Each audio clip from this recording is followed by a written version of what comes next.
And Radio Wammo Breakfast. The Radio Wammo Breakfast. The best ideas are free with Ben Young from Bwaggy.com.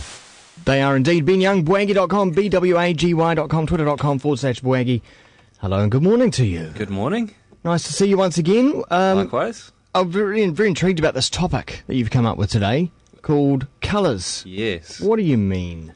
Well, as is always the way when I come into the radio, talking about topics or ideas that I've come across in the last few weeks, and ideas that keep resonating enough to bug me and make me think about it. And so, something that I've seen recently with Dulux is their Colours of New Zealand. Yeah, the ad where they're They've been doing it for quite some time, I think, maybe since November last year. Yeah. And when I first saw it, I thought, this is a cool ad. What they're doing is they're somewhat annoying after a certain amount of time, but yes. Yeah. Quite good. But what they're doing is they're kind of doing the patriotic spin, making paint Kiwiana. Yeah. And in the last 18 months, Kiwiana has been the hot segment, especially in consumer products. Everyone's trying to bring a Kiwiana element. You'll see a lot of brands bringing in a Kiwi shirt, or even some of the offshore brands, especially the surf brands, they've all bought in Kiwiana t-shirts, so you feel compelled to buy those. Yeah. This might be getting down a bit into semantics and probably beside the point, but it did puzzle me, though, when they changed the names of the colours to sort of Kiwi colours. Did that complicate it for people who knew the colours by their previous names in the past, tradesmen and that kind of thing? Well, I'm not sure, because if you're a tradesperson, you're probably referencing the technical reference anyway. The numbers and stuff, right. But what it does as a consumer is it kind of frames it in your mind. Yeah. And I suspect most of the colours, because paint companies change their colours all the time, they're always tweaking them and bringing out new sets. Yeah, they did the 2010 range. Yeah, I suspect a lot of them are quite original. Yeah. But I was flicking through the brochure and I was like, that is like Haas. Were you going to be painting or something? I was doing just the apartment at my fiance's house, and they've just been doing some painting, so I was going through. Yeah, right, okay. And, of course, I was doing a bit of a competition going, these are the places that I've been. Yeah. But there does seem to be a slant towards Otago, North Island. What was Haast? Well, Haast is near Mount Aspiring Park. There's a little township. Yeah, but been to Haast, but what did it look like? Dark and gloomy. No, well, it's almost a little bit of a marbly rock kind of colour. Yeah. I'm guessing that's from the Haast River, which comes down. Yeah. But, some of them were quite fitting, like Lake Tekapo and a few others. But I was thinking about this, and then I was like, what is so unique about colours and how we interpret them? And then I finished one book in the week and I picked up another book, and it struck me that they're both bestsellers, and they're both recent bestsellers. One's called Lynchpin by Seth Godin, the other is called The Little Big Things by Tom Peters. Now, was it Seth who did The Long Tail? No, that was Chris Anderson. Oh, okay. Seth Godin has done others such as Tribes, Permission Marketing, right. All Marketers Are Liars, a few more like that. And Tom Peters, he wrote In Search of Excellence in 1982, I think. Yeah. And so he's the best-selling business author ever. I think he sold 35 million copies or something, which is astounding for the 80s in terms of how the market's changed between then and now. Yeah. But anyway, I'm looking at them both, and they're both bright orange. And I thought this was quite interesting, so I set them up on a shelf and stood back from a distance. And the only thing from a distance you see on Tom's book is just big, and you're like, so you want to go and have a look at it. Yeah. And then on Seth's, you just see his name and Lynchpin, so it kind of arouses a bit of curiosity.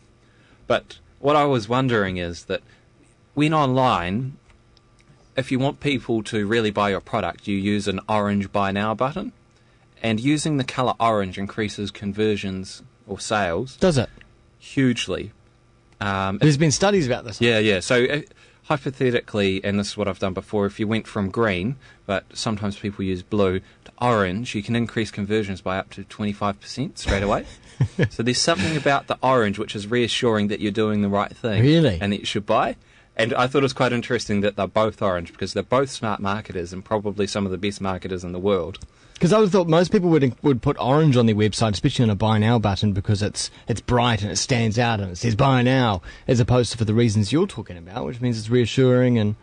Well, not everyone is doing it purposefully. They're just seeing that other people have done it, and I'm coming at it from the view that I've seen all the data of people testing it, and orange does work the best. So Is it something deeper psychological, or is it because some of the bigger trusted websites a few years ago started using orange, and therefore that's got in there? I remember even PayPal released some data when they made a switch to an orange button, and they were big themselves. They even noticed an increase. And you'd think in terms of trust, the trust doesn't change overnight just because they change the colour. Yeah. But colours definitely impact how we interpret things. Yeah.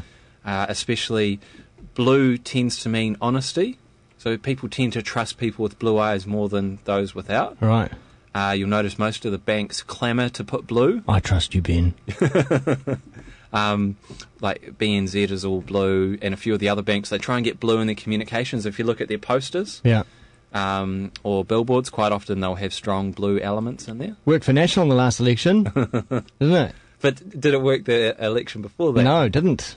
But so that's quite interesting. And then there are other colours like white. If you use large white space in advertising, tends to communicate status, exclusivity, upper class. You know, this is really special. Yeah. Everything Apple is always white. It's like we got so much class, so much status that we're prepared to waste all this space. It's just us in the middle, and you'll see perfume brands do that quite a bit. They'll just have a big blank space, and in the little's the shape of the bottle or I'd the agree brand with that. or something. Yeah.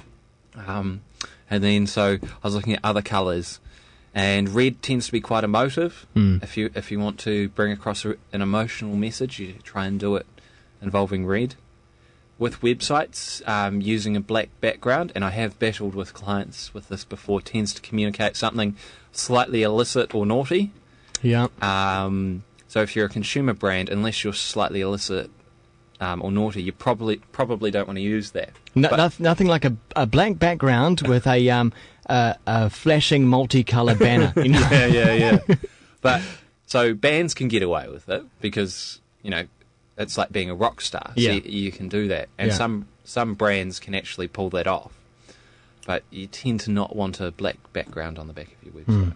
That's really interesting. And getting back to that white sort of background with the very sparse, in particular a blog that looks like that, a very minimalist blog. You want to read for some reason because it feels like it's quite nice. So when you visit my blog, I try and people always go, Ben, so many people read the blog and you don't invest in this big flashy nice template. But the reality is, I want people to read it and I want them to interpret the content. Yeah. I don't want them to judge it by the fact that it's all flashy, there's nice animations and that kind of stuff. You're not a designer, are you? You're No. You're a content person. Yeah. But in saying that, I have invested a decent amount in keeping the blog really simple and minimal and focusing on the content. So I could have invested that amount to make it super nice and flashy, but I wanted something that's a bit more timeless. And you'll see in my blog, it's very simple colours. I do use blues, black text, white background, but from my point of view, that it also increases readability across platforms. Got an orange buy button on there somewhere? No, but I should. I should just put one on and see what happens. Like, just buy now. Enter how much you want to pay. Yeah. I'll just accept it. What you get back, I don't know. Yeah. Just buy. Yeah, well, if it's compelling enough, maybe they will. Interesting. What a fascinating thing. Colours. Thanks so much for telling us about it, Ben Young. Cool. Bwaggy.com, bwaggy.com. Go check out that minimalist design. And also join in the conversation with Ben on Twitter, twitter.com/Bwaggy.